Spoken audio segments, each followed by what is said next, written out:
Recording. Amazing. How we do, how it does. How it does, how it do, how we do. Why the code does what it do. Is that the saying? I'm gonna put that on a t-shirt. It does because it do. That's like saying it's the It bug is is a what it feature. is. No, the bug Yeah. is a feature. Let me quickly see where the other folks are at here. But I also will just confirm that we are live on YouTube.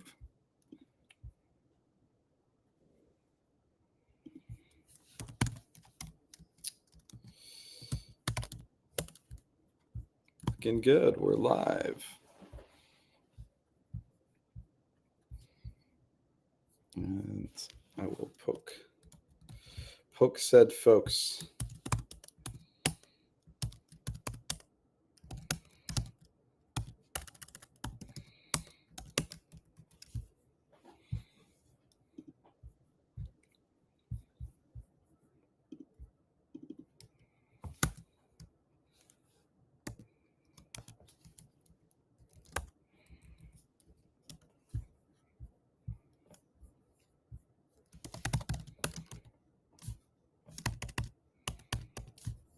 We'll make sure that we got a meeting notes doc for this call. Going for everybody.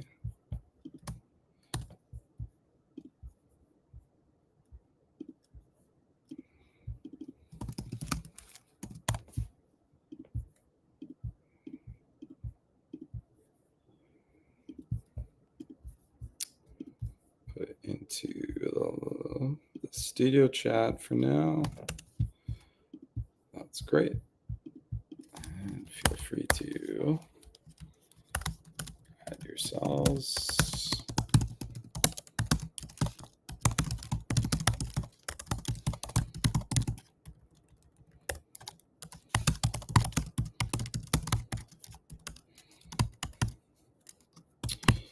Okay. Here we see Jordan. Hello. Poked Wes because I believe he was gonna jump on. He had a bunch of things he wanted to chat about, and he's been giving us a bunch of feedback over the last 24 hours, which I'm sure you saw. Yeah.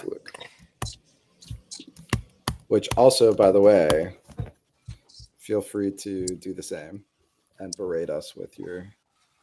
Well, I think what Wes is doing is trying to use Volt on his mono repo at work, and that's not a use case I have. So, but when the opportunity arises, though, I will definitely provide feedback. Yeah, as you know. At one point, you did add Volt to your CI matrix, and then I think you pulled it out. No, it's still there, but I think I marked it as an allowed failure because of the what's this here? Like essentially there are some issues around which may be related to not hoisting inside node modules, where arbitrary random packages weren't being weren't available properly with Volt install. But these were all things that were explicitly depended on, so it does seem like a bug, but they never really got addressed. And it's still happening, is what you're saying? Since I made it an allowed failure, I no longer pay attention, so let me take a look. It's the problem is setting the ignore. You never go back and remove the ignore, right? Yeah. Let me pull in a recent actions run. I can't see attendee, so I think, here we go. So Wes is joining the call now. Awesome. So yeah, I guess actually it's my Volt install tests are passing on node 20 plus on my latest run on one repo. So I think it's not consistent. So there's some projects it fails on, and I just have to happen upon them and figure out which ones those are. Okay. I mean, any kind of help getting down a reproduction case is always like super, super valuable to us. Like, yeah, I mean, when I would, filed the issue, I linked to an action run that was highly reproducible. But like at least one of them got closed. This was probably a year ago. I think we fixed something there though. Yeah, and maybe you did. Just to be clear, I'm actually trying to use it on like a couple of different things. I joined on the other browser as soon as you said. I think Wes is trying to use it on some work thing. I did. There are problems there. I think I reported those, but there are reasons that I think are good that was not, stuff to sort out. But I'm also, the stuff I've been reporting the past couple of days has been all like what will be hopefully at some point open source stuff. So it's not relying on any internal things or any of these weird. I mean, it's relying on that node package, which we established as doing some weird stuff, but Yeah, which relies on npm, the npm installation, which is just a bit. Yeah, it's tough to obviously mitigate against all potential install script shenanigans, but the expectation, I guess, with the node package, which is unfortunate, is that it's relying on npm install to put an npm to install the bins in the right place, essentially. So it's like, what's the point in any other package manager working with that package? I don't know, like, because you're kind of saying, well, I am a package manager now. I will deal with my own packages. I will place things on the system that in the places I want to. So that's a unfortunate carve out. I wonder if there is a way. I've always wondered if we could get that scope and package, transferred over to the actual node project and have a team. What is it about it that requires npm? So it calls a pre-install script. So I kind of went down this thread yesterday or the day before when Wes was like, hey, I'm trying to use the node package, because basically every runtime now, except for Node, publishes itself on npm now. So Bun and Dino now got their scopes from GitHub and finally own those distribution channels. And unfortunately, the Node project that was started by, who was the person that started it? I think it was Rebecca. Rebecca, maybe, but I think starts with an A. Took over or owns it now. You can look it up. The maintainer Arya, yes, right. Arya has supported that project for a long time and built basically like a automation script. And so it actually calls in this pre-release or pre-install script. It installs this node bin setup package. That's the only dependency it has, is this node bin setup, and then that setup has like a script inside of it that runs essentially a spawn, like spawns a child process for running npm install and then the platform specific and architecture specific variant of the node project, right? And so this is different than, which I've noted before, kind of like the best in class dev tools, like an example of best in class dev tools that need to distribute, these variants is probably ESBuild, in terms of it utilizing the optional fallback strategy where you define all of the variants in as optional dependencies, and then you let the package manager essentially use the conditions defined in those package JSONs, like the different package JSONs, to essentially like fail to install one or the other. And then unfortunately, you still end up with like a post install script that will move maybe the bin on its behalf, or you have like a jumper script that essentially looks up at the time of execution, looks up which one was installed and basically loads that. So that's the strategy that IsBuild has taken, which like leans into allowing package managers to still place things in certain places and to like control the installation process. I.e., we could still intercept essentially a variant that's like potentially is malicious, let's say, or something like that, right? Your package manager gets less control if you decide that you need to reach out into the network. And the worst offenders like this, I would say Node is not the worst offender. The worst offender of this is like a post install script that goes and has to reach out to like GitHub releases. And so like the thing you're installing is coming from like a mutable location that people treat as immutable oftentimes. Like they think that like those GitHub release is immutable. And then you're installing from there, and like there's no way for us to like gate the installation or track really where that thing came from. Or even worse, like it's uncommon, but like you could be reaching out to any place on the internet to go fetch a thing and install it. So it's unfortunately not as uncommon as it should be. And this is in real projects that are actually popular and rather important. I've run into this many a time. And they definitely have, some of them will just have hard-coded URLs that are just arbitrary, random places they grab things from. So it is quite common, actually. We should start to create a list of these things, to be honest. Like even just having it somewhere, and it's not like to shame, but it's more to reach out to and encourage once we have better alternatives. Because right now I think ESBuild's doing the best that it could be doing given the current ecosystem and package manager ecosystem that doesn't have first class distribution support, right? Or a better conditional depth type support, which we've talked about in the past. But yeah, so that's what's happening there with Node, I think explicitly. But there might just be bugs in our implementation, which is why Wes is not seeing it get installed properly. So long story long, likely a bug on our side. Please keep filing bugs. Thank you for doing that. For folks that didn't see, I did share a agenda.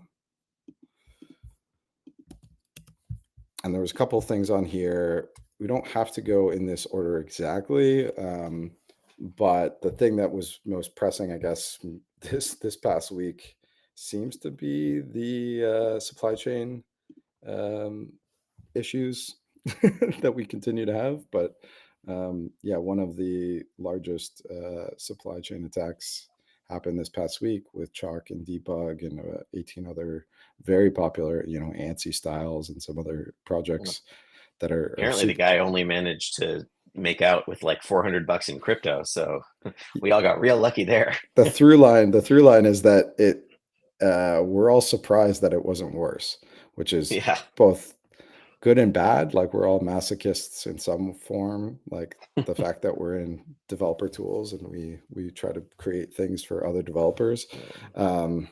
Yeah, surprising that they didn't affect them more.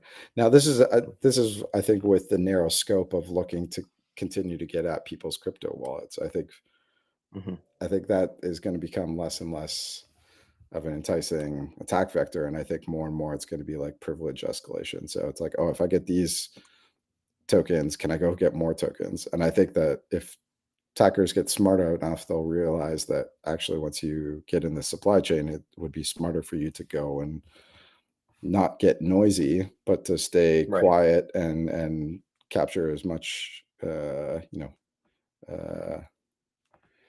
much access as possible. So the thing we should all be aware of, though, is that it's very likely there's already somebody in there somewhere, and we haven't found it. Right? It is hopefully unlikely that they're in, these bigger ones, but the chances of there not being a successful nation state attack on this already seems to me to be incredibly low. So like I'm, and the point for me is I'm assuming with everything here, I'm assuming we're already partly owned and everything we should be doing should be trying to shore up the impact that that can have. And so for things like, a malware thing, like that's where I think, the socket preemptive scanning is definitely the only viable approach. Well, You know, it's the only viable technical approach, I suspect. I think I agree with, but yeah, technical. I think the thing that I get frustrated by is every time one of these incidents happen, everyone puts out their articles and their tweets and their hot takes, and 99% of them on a good day are like, you sometimes it's more, are just wrong. They're like, oh, Provenance would have fixed this. Oh, like publishing from CI would have fixed this. Oh, like we should just default everyone to waiting a day or 3 before they allow you to install a package version. And like, all of those takes have sometimes nuanced big flaws with them, which makes it really hard to like correct misinformation and tell people actually those won't solve this problem. And like the real solution remains, maintainers need to be adequately supported, and that includes funding and people, like an additional humans. And education, so like too. I and mean, that's education, another thing, of course. right? So like we did our Express working session yesterday, and I made this the main topic because I was like, hey, just so everybody's aware here, like where are the targets, right? So if you have a weak link, like in your setup or your whatever, like this is the time, this is your wake up call to, make sure we shore those up. And frankly, like we all had slightly different opinions about what is the best way. It turns out we were all pretty well, versed enough, right? But and we ended up having to go through, there were settings that were wrong on some of these, npm packages. So like we had to go through and update those. And it's like even the best intention, without, like you said, the support, right? The funding here has never been there. So like, we had tons of things to do with, and we were doing lots of security work, and yet somehow we missed like literally just going into the npm UI and checking every package for those settings to be correct, right? Yeah. And without paying somebody to do it, like it ends up falling, Right to the wayside. Well, that's like, and actually like there's a bestpractices.dev is a website that OpenSSF has up that like tries to generically tell you, here's all these things you should do in order to be following best security practices in CI and in your package and all that. And when I was contracting for OpenJS, I wrote a guide for NPM package authors to basically skip through all of the irrelevant stuff. And so I continue to recommend that people do that. If you go through that on a package, you will have checked all those boxes. You will, like, whether you end up putting the badge on your README or not is sort of less important. That's nice to spread awareness, but like, but if you do all the steps, like even on a single maintainer, unfunded, uncompany backed project, you can still lock a lot of things down with minimal effort. But like, that's the sort of technical thing that needs to happen. And if there's defaults that could be changed anywhere in the ecosystem that remove the need for human action, obviously that's a good solution. But anything that makes maintainers have to do something more when they're not already doing the basics isn't going to do it. And like changing the default to installing everything after, when a package is 24 hours old or 3 days old, that's just going to move the discovery window. Like people are just going to find it out 3 days later instead of right away. So it's like it's sort of a chicken egg thing. You have to be vulnerable in order to find the problems, or you have to have maintainers who are vigilant, enthusiastic, and not burnt out. Or just as a slight bit here, have Please. a tooling that gets them what they need despite that overloaded burnout, right? So like this is where NPM has, been the blocker here, right? For this for years, right? Is that the right settings just aren't even there, right? Like we've talked about this for actions and not being able to publish with 2-factor auth, and these orgs with multiple, contributors want to publish from CI, but they can't without changing the settings to a mode that does not enable two-factor auth, right? Or that does not require, rather. So like that tooling gap is actually part of the problem. This is where, when we talked about this a couple weeks ago, to me, like it would be awesome if the Vault CLI from the start enabled a publish workflow that had the full browser capability two-factor auth, right? Not just OTP, but like here's your thing, click this URL, go to the browser, you can use hardware tokens, you can use, right? Like all those things from the client side. Because then if you wanted to integrate to the lackluster GitHub, CI infrastructure, it's still in the client. You can just do it, right? You can just say, I want the registry to require this, and the client doesn't need to worry about it all, because actually the client's just going to print this little URL in your action run, and you as the maintainer just go click it, and that's your two-factor auth, and it's handled outside of actions entirely, right? So NPM could have done this. And I already do this. I have one package set up to publish from CI, and that's exactly how I do it.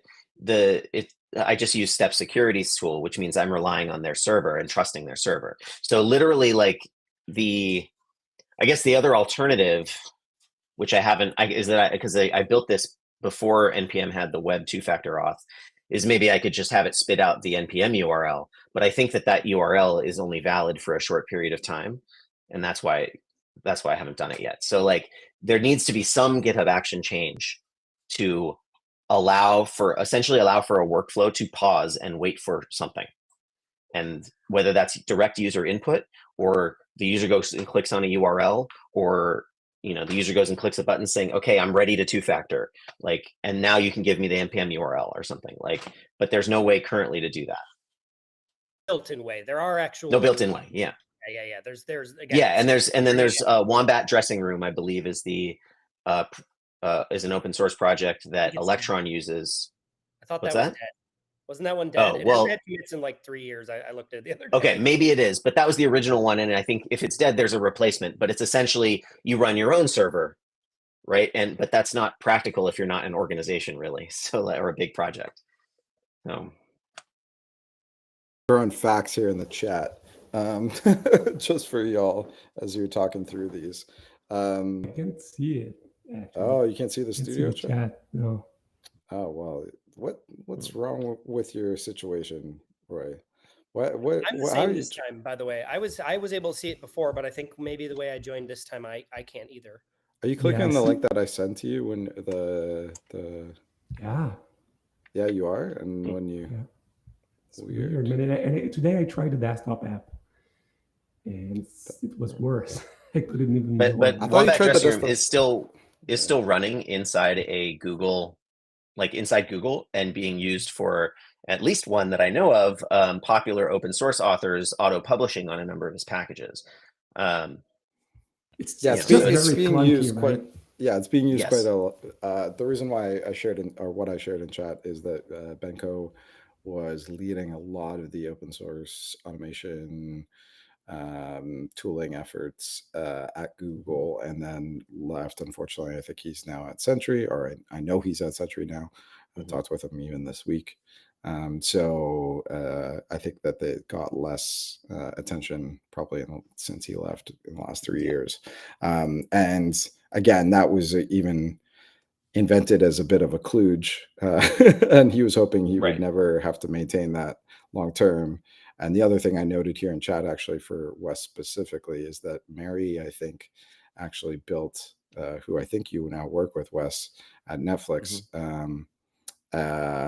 built a one-time or OTP/2FA step up GitHub Action integration for NPM Publish at one point, and I think used like a port forwarding service, like forget what that popular one is that everybody uses for short-lived port forwarding. I forget what it's called. Like it's like a tunnel everybody uses, or like it's like the FTP of tunneling services, but I forget the name of it. Is it this? I just went to her GitHub. Is it this one? npm OTP publish. Correct. Yeah. And I think if you look under the hood, or even maybe documents it here. Yeah, it uses ngrok. That's right. ngrok is the service I was thinking about. So, I mean, not super great. Like, you have to trust ngrok, obviously, with access to your CI machine.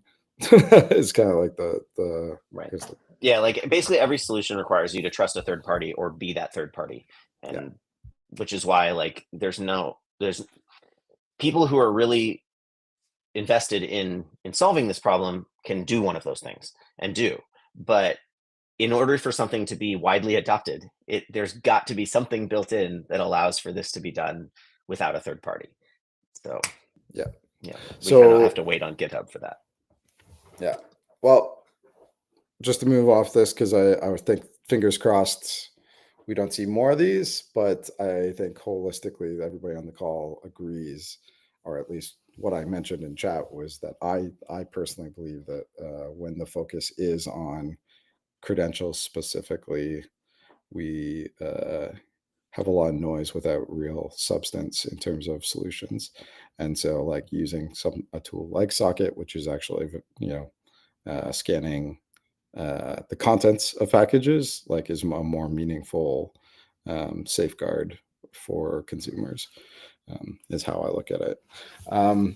Cool. So the other thing I want to quickly note on the security side is Wes's proposal for a collab summit session on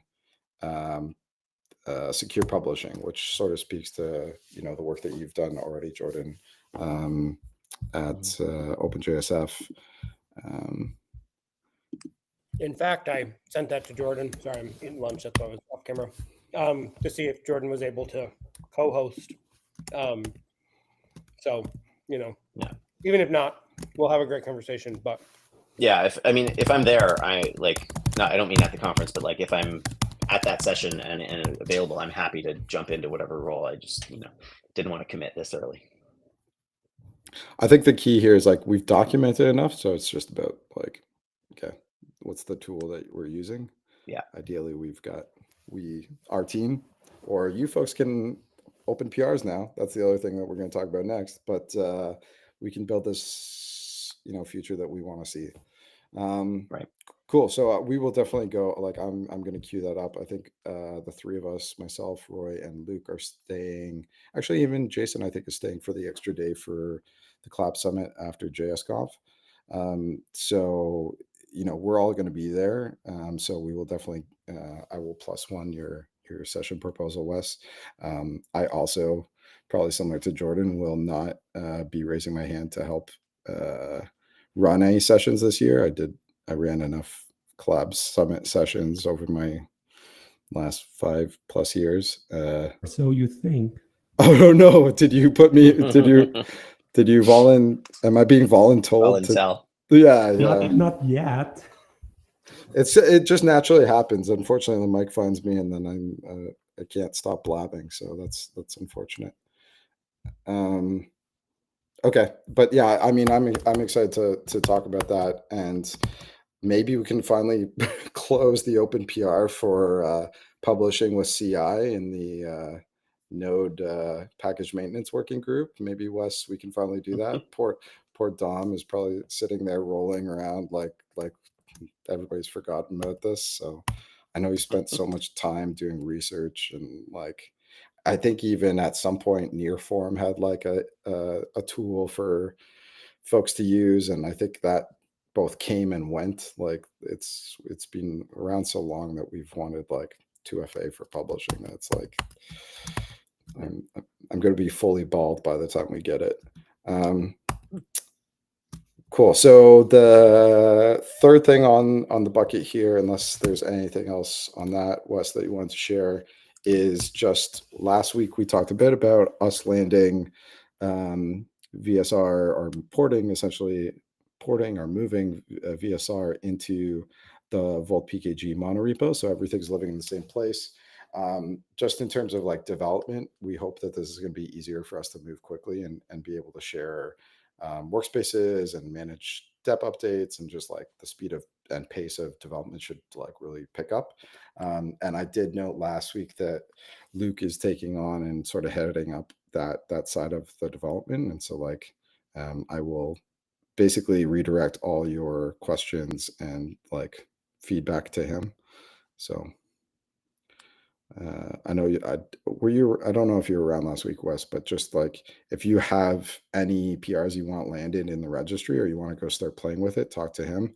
There is a bit of, or not a bit, there's going to be a bunch of churn in that part of the project over the next like week, I would say, because we are looking at porting from being solely Cloudflare focused, like as a deployment target, to going agnostic and using this framework called Nitro, which is from the Next team, who they have championed like the NJS packages and a bunch of other kind of like runtime agnostic libraries. And so by us porting and moving the code to be leveraging Nitro, it means we remove Wrangler as a dependency to running the service so that it gets, the self-hosted experience gets better.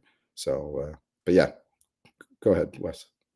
Cool. Yeah, I just was. I mean, this is a great. You most actually, maybe not mostly, but partly answered the question because I wanted to just see sort of what the roadmap looked like there.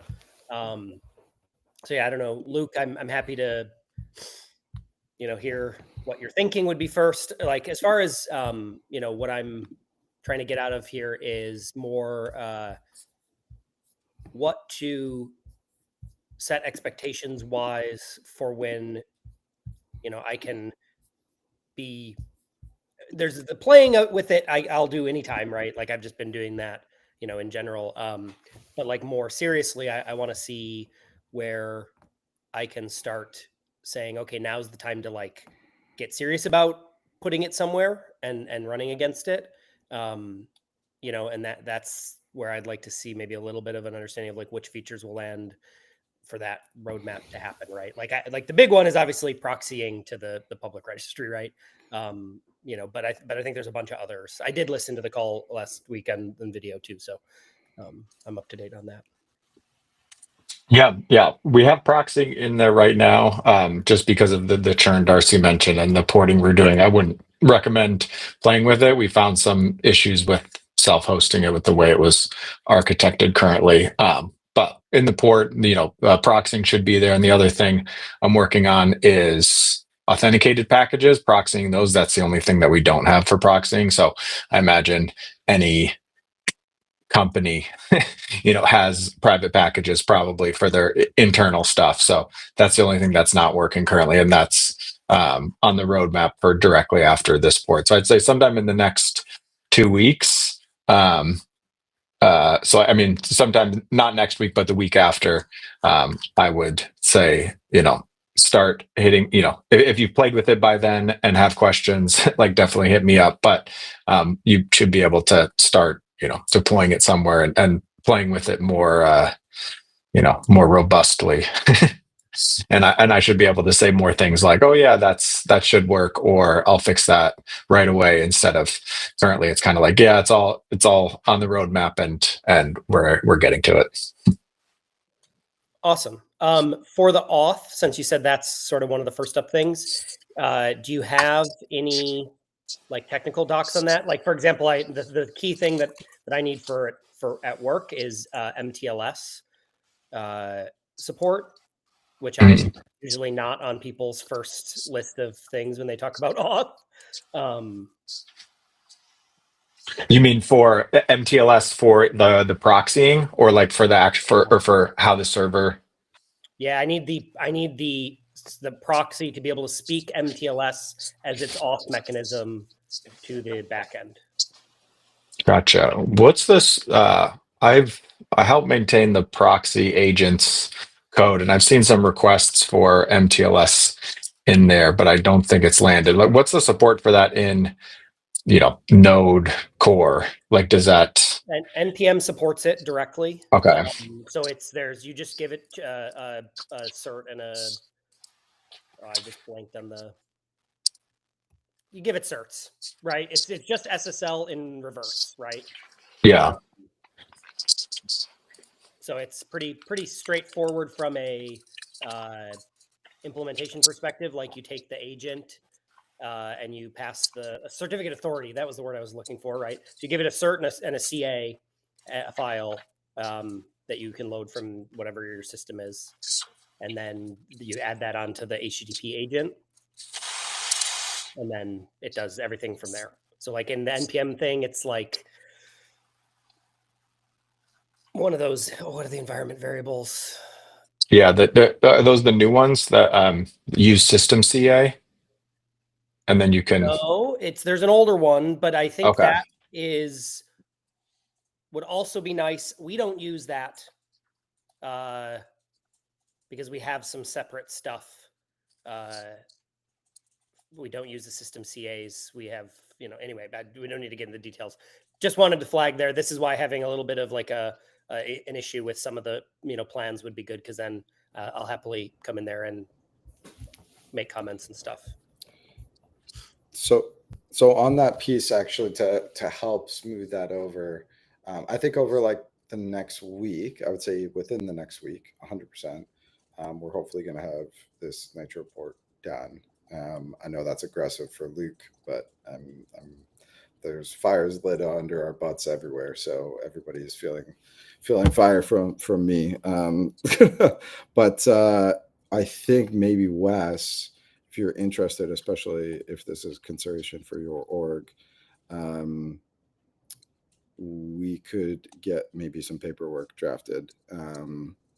And I would say within the next week and a half, you'd probably be in a situation where by the way, we have some paperwork signed with some other orgs, which are getting basically first, like they're getting our more dedicated support basically, and roadmap and things like that. So, and back channeling requests. You guys basically do that anyway for it. Like I know that you and Jordan are have the front door and the back door to come say hi to us, but and ask things. But the idea here would be to more formally make an arrangement with your org if you're interested in using us and having like support. I think maybe your org has like other kinds of contracts like that with other kinds of services. So yeah, that might be something we should kick off, because it could take like a week plus with lawyers, and we would love obviously to have something. We kick it off. I promise you, it will take way more than a week plus. Sorry, but I've been through this now, and I can say. But either way, this is even if there was $0 exchanged, it was more. That might be the. We can let's back channel this for a bit, but I think I'm interested, and it fits, as I've said before, within my current plans pretty well. So if I can find a way to. But again, it has to have certain things working, so that's where the MTLS comes up. So let's maybe we can chat in Slack or whatever and see what. Well, see, the problem is like I'm not going to prioritize MTLS support for one person. Unless, I get that. That's where like there's a give and take, right? So like if you need that, like we're willing to do it so long as we have that relationship established, right? So like let's do it, or you can just PR it. I mean, that's totally all. I could probably do that. Yeah, this is why I want to see like when see that roadmap so that I can know when I can then take it. Like I'm actually going to be presenting to my team.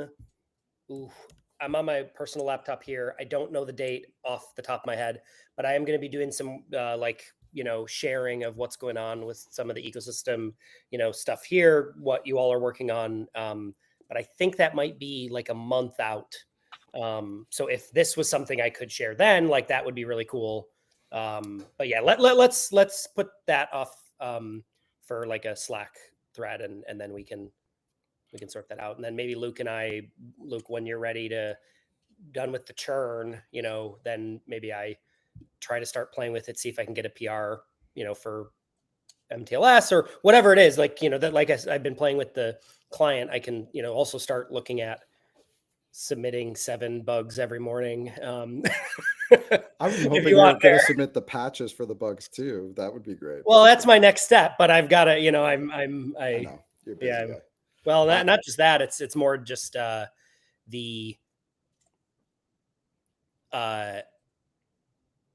getting on board with the code base is not something I have yet had the time to fully do. Like I've been reading, right? But it takes even to do that first patch. I'm going to probably have 10 other questions, and so I've been prioritizing the.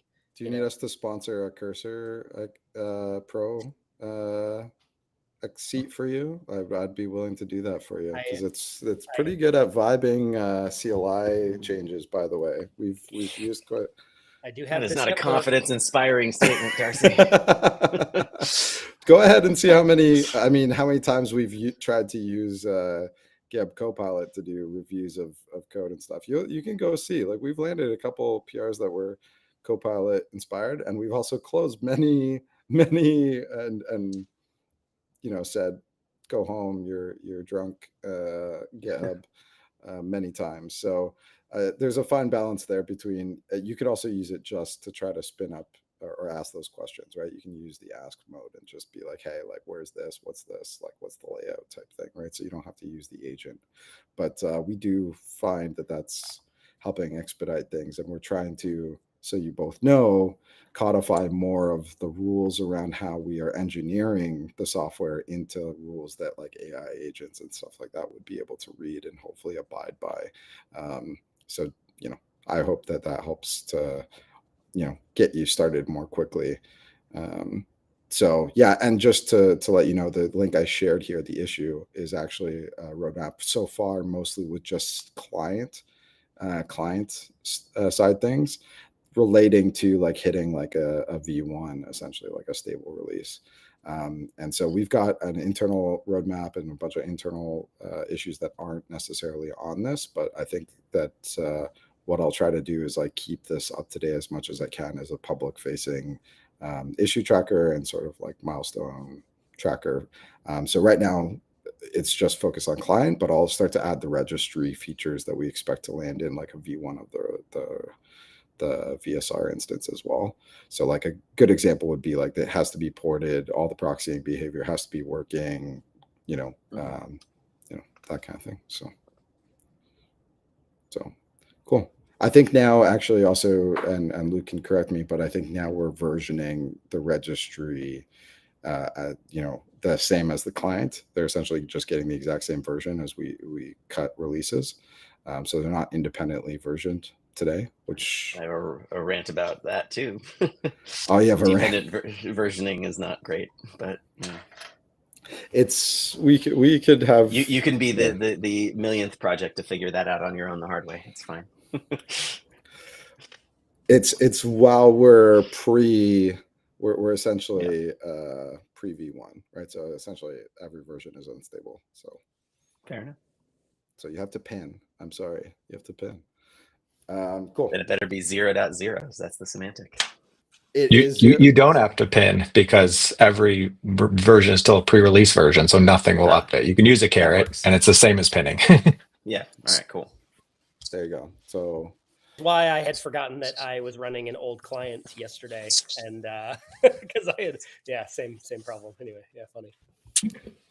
Yeah, I think we renamed a command in the last release, so like still breaking changes. We don't want to major all of those. Right. Yeah, we haven't floated to some other folks. Many people have approached us about supporting the lock file, and we've kind of been hesitant to say yes because it's not V1 yet. So once we hit that, then we'll be more confident to go to everybody and say, hey, start supporting our lock file format and things like that. That's a big one because it's obviously like an interop for lots of different dev tools and things like that. So cool.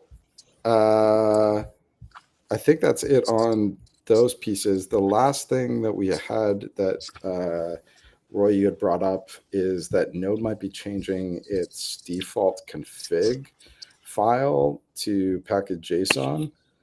And I know we have like 15 minutes left. Do you want to go deep on this, or is there anything else that folks want? I mean, there's been a lot of reasonable pushback to it, not just from me. And at the moment, the PR has a block on it pending data and TSC decision. So and then there's currently an open poll actually in the node discussions for 3 options. Keep it as the default being as the node.config.json, make the default be package.json, and then I added a secret third option of keep the default, but when that file isn't present, it will also look in package.json. I'm trying to go for a best of both worlds thing. The rationale, there is a rationale for both, for either setting, which is a pretty strong reason to allow for both. And the rationale for putting in package JSON is for large applications where you're worried about the number of inodes deployed on your production server, meaning the number of files does matter. And the rationale for putting it in a separate file is that then you can npm ignore it, you can code owner it, you can keep it out of the pacument and tarball of your published package, and so on. And I think that the third option is probably the best bet and gives everyone what they want. So hopefully, how did you rescind your vote? How did you change your vote? Because when I edited the poll and added the third option, it erased the only vote, which was mine. So it's too late to add any more options or change your vote. Well, that one's winning, so that's good. Yeah. I that one, either you were working on getting it there or not, I can't remember, but I voted for the put it in package JSON. Sure. But I would totally prefer that. Yeah. Oh, sorry. So the secret third option is the one that you feel it's when node.config.json is present, it uses it, period. When that file is not present, it will look in package JSON, details to be determined, but I hope it looks for one top level field that contains the contents of the node.config.json file. And then, but there's also the possibility it will just be n top level fields, which would not be fun for a lot of us. But, and then if the config is in neither place, then there's no extra config. And that means that by default, we will be telling people, like the education piece will be make a node.config.json and you're good. And then published packages will be less likely to include that stuff in the package JSON. And for anyone who has the important but rare use case that Wes has of keeping the number of files down, they can, put it in the application's package JSON just fine, and can easily RF every node.config.json inside node modules, and like everyone's fine, because the config will never, like, this is application only config, right? So it will never affect anything in a dependency, only in the application. Just so or I the understand. current library. Well, or if you're running a tool that runs Node in like dev tools and stuff. Yeah. Right. Tools. But within or a package manager project that relies on Node. Yeah. That might load up that config, right? So like that's especially if it happens to start getting leaked and distributed in published packages, and you go to like cd into a node modules directory. But if you do that, it should use that file, and and that's expected, I think, in the same way as dev engines only applies to the current directory's package JSON or whatever, with some nuance. So if you cd inside node modules, then that's the current project, and right. So and that. So the quick question I have is because the default is to look up and load node config, the fallback would be to look up and load from a top level field in package JSON. Is it both overridden? Are both of those strategies overridden if it expressly provide the config file arc? Yeah, I think regardless of the outcome of this poll, if you explicitly specify a config file, that always takes the most precedence. Okay, just to clarify. Yeah, I think it would be bonkers to do anything else, and I haven't heard anyone requesting for that. So. Okay. I have a question. So I was trying to find it, but I can't find it. I could have sworn there was a Winter CG, but Winter TC now, whatever, proposal for like keys, runtime keys or something like this, where it gave a name that was like registered as the safe space for different runtimes. Did that go away? Did that never happen? Did it happen? And it's just, I can't find any trace of it. Well, I mean, there's still some Winter2C discussion about like environment variables and like how those, like maybe not saying let's put environment variables into Winter, but also like it could be how do we have runtime specific things that aren't just globals. And I think they're I think This is what runtime keys is about export conditions, so that's a little different. This is what I was thinking of, though, which is different Okay. than what you're talking about, which I think that's Okay, also. then forget what I'm talking about. But I was thinking of this because this is what I thought would be the ideal way for package JSON to structure itself for this kind of thing as well. But yeah, and it would be completely reasonable to have a top level field of the runtime key that was the config for that runtime. An alternative that people probably won't go for because it's too over engineered, it would be like a top level config key, and then the keys inside that are the runtime keys. And then, but like you get a little too nested at that point, and very few projects expect to run on more than one runtime. So this did land though, then, right? Or is this actually like this is moving forward, or what? How do you tell? Runtime keys is a registry essentially, and it's still seeking its final form, which will probably be some arcane ECMA thing because we looked into having it be an IETF registry, and those don't work well for things that change frequently. They work well for like, here's this static list, and we may need to make one change a year, or one change every decade. And this is something that like new runtimes are going to want to throw their name in there all the time. But it'll end up being a mutable registry, essentially, a listing. And then in Winter, there's not like a requirement, I think, for people to do stuff with it, but it's more like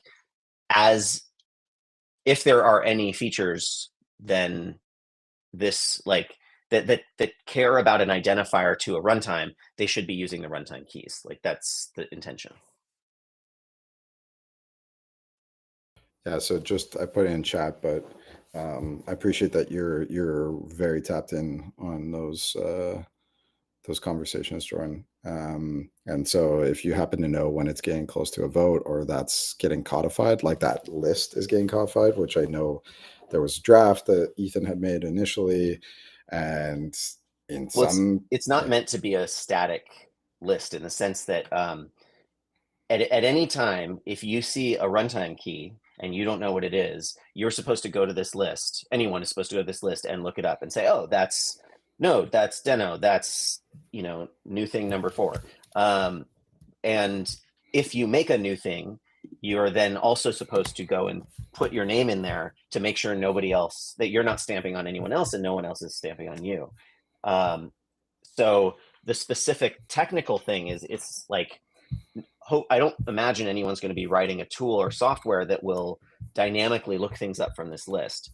It's more just if we don't have a central registry, then 2 different people could make a runtime with the same name, and that's terrible. So or with the same key. And so this is just sort of like first come first serve, claim your key, and as long as you're being reasonable about it, then the group will include you in the list. Yeah. And the definition of runtime is appropriately vague. There may be a definition in there, but I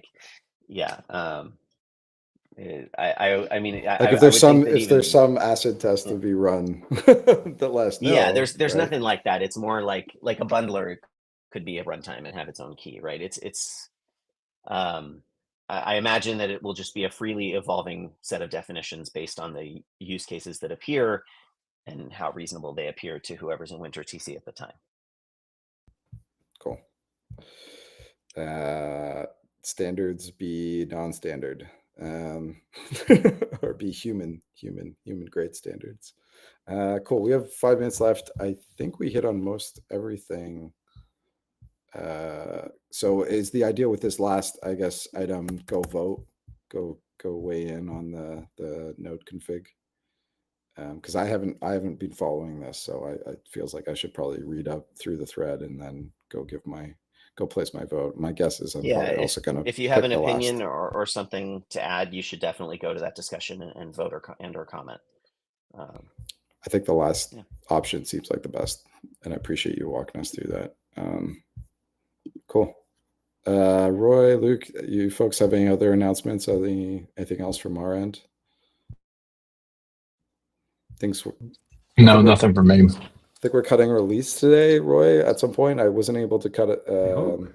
Yeah, I had a bunch of PRs, paper cut PRs that I need to get to, but I know you have a few that we should land, and I need to clean up at least one of mine. So let's try to get a release out today. So there's some goodies in there, some fixes, and actually, Roy, we got 5 minutes. Could you demo what you've been working on, or is it completely broken in your? It's probably very broken right now. There's no way. Could you try? Could you try to scope, even if you scope it? I think it's magical. Come on. It's probably very broken at the moment. Let me see.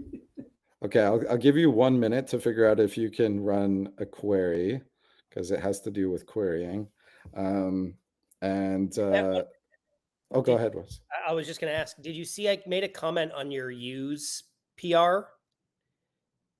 I haven't had a chance to follow back, but I was wondering if you thought that what was going on in there that I made the comment made any sense at all.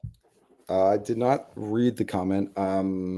If you're just wondering the status, like I think I told you at the time, or when we had this discussion, that I tried to throw. Again, this is a good example of AI not doing a good job when you don't have all the parameters fully flushed out for it to build the thing. But I think I threw Gab's agent at it to try to build the command, and it was like, I think the code was pretty garbage. So I completely turned off the PR. But could you give me the Coles notes of your feedback or your? Yeah. So I just posted the link too, so folks, if you want to look at it, basically I got a setup running locally. I haven't pushed anywhere yet. Where I was just like, let's just try to get everything working together in a reasonable setup. And for that particular one, what I realized as I was doing it is that you had mentioned in the initial example, doing things like engines with, like an interpolation with $NPM and $node. And my proposal was use catalog for that. Was my specific thing. So I like that idea. Yeah, it's the same concept conceptually, right? Like conceptually, it's the same idea. Yep. And then so what I had set up in there is that I put a engines type or whatever. Oh, I don't know. Can folks hear me? I can hear you. Okay, so maybe it's just me. Yeah. Can everybody hear us? I can hear you. Yes. I can't. Yeah, we can hear you, Darcy. Reason. My audio is dead somehow. We're at the end of the call, it's just meant to be, maybe, but anyway, we don't need to talk about it too much on here necessarily, but it would be nice. I think if y'all like that, approach, I think it makes sense. And then we can chat about it later or something. I don't know. It's nothing urgent. So cool. Sounds good. I can end the call for us on our side since Darcy can't hear us. Anyone want to say anything while Darcy can't hear them? Just kidding. All right. This is the time. All right. Bye, everyone.